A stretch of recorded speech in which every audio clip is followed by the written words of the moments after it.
नमस्कार दोस्तों, स्वागत है आपका हमारे चैनल AI तंशु पर। यहाँ आज हम शुरू कर रहे हैं एक ऐसी यात्रा जो हमें ले जाएगी श्रीमद् भगवद गीता के अनमोल ज्ञान की ओर। तो तैयार हो जाइए, अपने मन का रथ लिए, क्योंकि आज हम चलेंगे कुरुक्षेत्र के उस मैदान में जहां अर्जुन का मन डगमगा गया था और श्री कृष्ण ने दिया था वह ज्ञान जो आज भी हर इंसान के लिए उतना ही प्रासंगिक है। चलिए शुरू करते हैं इस दिव्य संवाद को।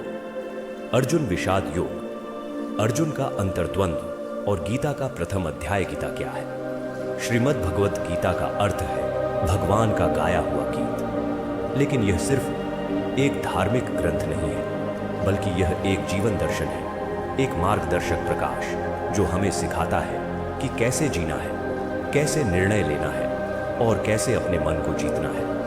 गीता सिर्फ कुरुक्षेत्र के युद्ध की कहानी नहीं है, यह हमारे भीतर चल रहे हर युद्ध की कहानी है। हमारा मन ही कुरुक्षेत्र है। हमारे लालच, मोह, क्रोध और अहंकार कौरव है और हमारी 5 इंद्रियां पांडवों की तरह है और श्री कृष्ण वह हमारी अंतरात्मा की वह आवाज है जो हमें सही रास्ता दिखाती है जब हम दुविधा में फंस जाते हैं। गीता हमें उपदेश नहीं देती, बल्कि एक दर्पण दिखाती है। यह हमें अपने भीतर झांकने को कहती है, क्योंकि हर सवाल का जवाब बाहर नहीं, हमारे भीतर ही छिपा है। यह ग्रंथ न किसी धर्म से बंधा है, न किसी जाति से। यह मानवता का ग्रंथ है जो ब्रह्मांड के रहस्यों को खोलता है और हमें सिखाता है कि जीवन की हर चुनौती को कैसे पार करना है। तो आइए इस सुखद यात्रा को शुरू करते हैं। कुरुक्षेत्र का मैदान, रणभेरी बज रही थी, दोनों ओर सेनाएं सजी थी। एक तरफ पांडव जिनके साथ था धर्म और न्याय, दूसरी ओर कौरव जो लालच और अहंकार से भरे थे। अर्जुन का रथ श्री कृष्ण स्वयं चला रहे थे। युद्ध शुरू होने से पहले अर्जुन ने दोनों सेनाओं को देखा, लेकिन तभी उनके सामने एक ऐसा दृश्य आया जिसने उनके हृदय को हिला दिया। सामने खड़े थे उनके अपने, उनके गुरु द्रोणाचार्य, पितामह भीष्म, चचेरे भाई और रिश्तेदार। अर्जुन का मन कांप गया। उनका धनुष, गांडीव उनके हाथ से फिसलने लगा। उन्होंने श्री कृष्ण से कहा, हे माधव, मैं यह युद्ध नहीं लड़ सकता। अपनों के खून से सनी विजय मुझे नहीं चाहिए। अर्जुन का यह विषाद, यह दुविधा हर उस इंसान की कहानी है जो सही और गलत के बीच उलझ जाता है। यहां से शुरू होता है गीता का वह दिव्य संवाद जो अर्जुन को ही नहीं, बल्कि हम सबको रास्ता दिखाता है। श्री कृष्ण ने अर्जुन को नहीं कहा कि वह कमजोर है, बल्कि उन्होंने उनके डर को समझा और उन्हें ज्ञान का प्रकाश दिखाया। गीता हमें सिखाती है कि डरना गलत नहीं है, गलत है उस डर के आगे झुक जाना। श्लोक 1, अर्जुन की मनोदशा। अर्जुन ने श्री कृष्ण से कहा, हे केशव, कृपया मेरा रथ दोनों सेनाओं के बीच ले चलो। मैं देखना चाहता हूं कि मुझे किन से लड़ना है। अर्जुन एक महान योद्धा थे, लेकिन वह पहले एक इंसान थे, एक बेटा, एक भाई, एक शिष्य। जब उन्होंने अपने गुरु, अपने परिवार को सामने देखा तो उनका मन पिघल गया। यह दृश्य हमें बताता है कि जिंदगी में कई बार हमें अपनों के खिलाफ खड़ा होना पड़ता है, लेकिन उससे पहले हमें अपने मन की आवाज सुननी चाहिए। कल्पना कीजिए, आप एक ऐसी नौकरी में हैं जहां आपको अपने सिद्धांतों के खिलाफ काम करना पड़ रहा है, या फिर आपके परिवार में कोई ऐसा फैसला हो रहा है जो आपके दिल को गलत लगता है। उस वक्त आपका मन भी अर्जुन की तरह डगमगा सकता है। यह विषाद स्वाभाविक है, लेकिन इसका जवाब भागने में नहीं, बल्कि समझने और सामना करने में है। श्लोक 2, कमजोर शरीर नहीं, मन होता है। हे कृष्ण, मेरा शरीर कांप रहा है, मेरा गला सूख गया है, गांडीव मेरे हाथ से गिर रहा है, मैं खड़ा भी नहीं हो पा रहा। अर्जुन की यह हालत शारीरिक कमजोरी नहीं थी, यह उनके मन की कोमलता थी।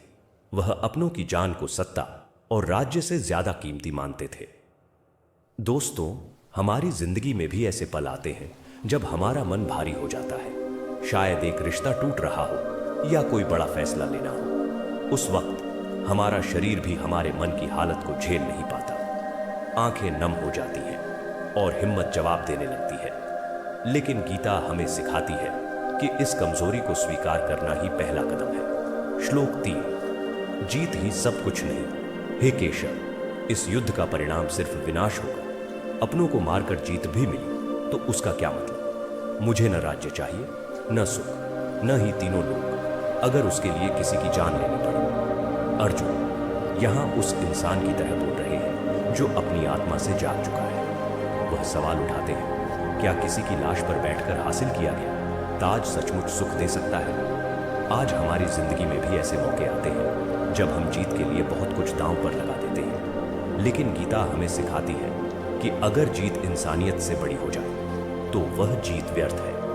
उदाहरण के लिए, अगर आप अपने करियर में आगे बढ़ रहे हैं लेकिन रास्ते में अपने मूल्यों को खो रहे हैं, तो क्या वह सफलता सच्ची है? श्लोक 4। धर्म सिर्फ किताबों में नहीं। हे कृष्ण, भले ही कौरव लालच में अंधे होकर अधर्मी बन गए, लेकिन क्या हमें भी उनके जैसा बन जाना चाहिए? क्या हमें उन्हें मारकर पापी बनना चाहिए? अर्जुन का यह सवाल गहरा है। अगर कोई गलत कर रहा है तो क्या हमें भी गलत करके जवाब देना चाहिए? यह सवाल आज भी हमारे सामने आता है। जब कोई हमें धोखा देता है या हमारे साथ अन्याय करता है तो क्या हम भी उसी रास्ते पर चल पड़े? कल्पना कीजिए, कोई आपके साथ विश्वासघात करता है। आपका मन कहता है कि बदला लो, लेकिन गीता कहती है बदले की आग में जलने से बेहतर है क्षमा की छांव में शांति पाना। अपने धर्म पर टिके रहो, भले ही सामने वाला कितना भी गलत क्यों ना हो। श्लोक 5। कुल का नाश और जिम्मेदारी। हे माधव, अगर हमने अपने ही कुल का नाश कर दिया तो धर्म भी मिट जाएगा, अगली पीढ़ियां अधर्म में पलेंगी। इससे अच्छा तो मैं हथियार रख दूं और कौरव मुझे मार डाले। अर्जुन की चिंता सिर्फ उनकी नहीं थी, उन्हें आने वाली पीढ़ियों की फिक्र थी। एक सच्चा योद्धा वही है जो तलवार उठाने से पहले यह सोचे कि उसकी धार कितनों को चोट पहुंचाएगी। हमारे फैसले सिर्फ हमारे लिए नहीं होते। एक माता पिता का फैसला उनके बच्चों को प्रभावित करता है, एक लीडर का फैसला पूरी टीम को। अर्जुन हमें सिखाते हैं कि हर कदम जिम्मेदारी से उठाना चाहिए, क्योंकि इसका असर सिर्फ आज पर नहीं, आने वाले कल पर भी पड़ता है। तो दोस्तों, पहला अध्याय विषाद योग हमें सिखाता है कि हमारे दुखों की जड़ अज्ञानता और डर है। जब हम अपने डर को समझते हैं, उसे महसूस करते हैं और उसका सामना करने की हिम्मत जुटाते हैं, तभी हम आगे बढ़ सकते हैं। हमारे भीतर हर पल सकारात्मक और नकारात्मक विचारों की लड़ाई चलती है। कभी उम्मीद जीतती है, कभी डर, लेकिन गीता कहती है डर को अपने ऊपर हावी मत होने दो। जब मन डगमगाए तो क्या करें? रुकें और सोचें, जल्दबाजी में फैसले मत लें। अपने मन को शांत करें और स्थिति को समझें। ज्ञान की तलाश करें। सही जानकारी और समझ ही आपके सवालों का जवाब देगी। अपने श्री कृष्ण को बुलाएं। वह आपकी अंतरात्मा हो सकती है, कोई गुरु या कोई विश्वसनीय दोस्त जो आपको सही रास्ता दिखाए। यह ग्रंथ समय, काल या धर्म से बंधा नहीं है। यह एक अनंत सत्य है जो हमें अंधेरे से रोशनी की ओर ले जाता है। आपके लिए सवाल, क्या आप तैयार हैं अपने भीतर के कुरुक्षेत्र को समझने के लिए? क्या आप भी अर्जुन की तरह अपने सवालों का जवाब तलाशना चाहते हैं? अगर हां, तो श्रीमद् भगवद गीता को न सिर्फ पढ़ें, बल्कि इसे जिए। यह न सिर्फ एक किताब है, बल्कि एक जीवन जीने की कला है। दोस्तों, अगर आपको यह गीता के पहले अध्याय की यात्रा पसंद आई, तो हमारे चैनल को सब्सक्राइब करें, लाइक करें और अपने दोस्तों के साथ शेयर करें। आइए अगले अध्याय में मिलते हैं, जहां हम श्री कृष्ण के उस ज्ञान को और गहराई से समझेंगे जो अर्जुन को उनके डर से बाहर निकाल लाए। तब तक अपने मन के रथ को संभालें और अपने भीतर के श्री कृष्ण की आवाज सुनें। जय हिंद, जय भारत।